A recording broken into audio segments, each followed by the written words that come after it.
bahwa dirinya melakukan pencabulan, enggak.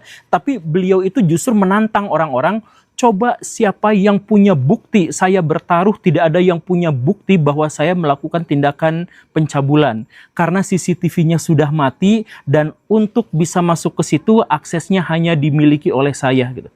Jadi kan kalau orang normal tuh, kalau dituding, misalkan dituding melakukan pencabulan, dia tuh berkata kurang lebihnya, demi Allah saya tidak melakukan itu, gitu kan. Nah, tapi kalau Ustadz Fahim itu mengatakannya, coba tunjukkan buktinya, karena CCTV-nya sudah saya matikan, atau sudah tidak menyala, dan ruangannya sudah saya kunci.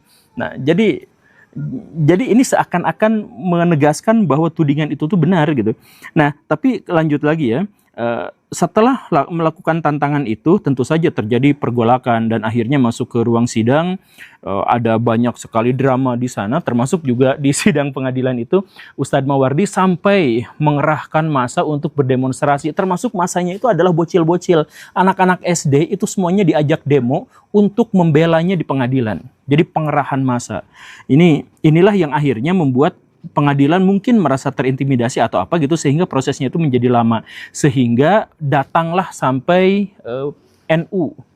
Jadi Ormas Nahdlatul Ulama itu sampai datang ke sana dan memaksa pengadilan untuk mempercepat kasusnya, karena masalahnya itu adalah ini atas nama pesantren gitu, dan si istri dari Ustadz Mawardi itu kan anak dari seorang kiai yang punya pesantren di sana. Nah ini kan NU-nya akhirnya marah-marah, kenapa ini Ustadz Mawardi ini justru malah prosesnya berkepanjangan gitu.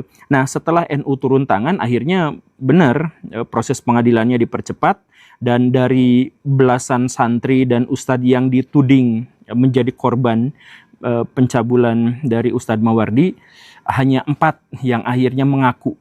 Hanya 4 yang mengaku, dan itu cukup untuk menjatuhkan vonis kepada Ustadz Mawardi 8 tahun penjara dan denda beberapa puluh juta rupiah.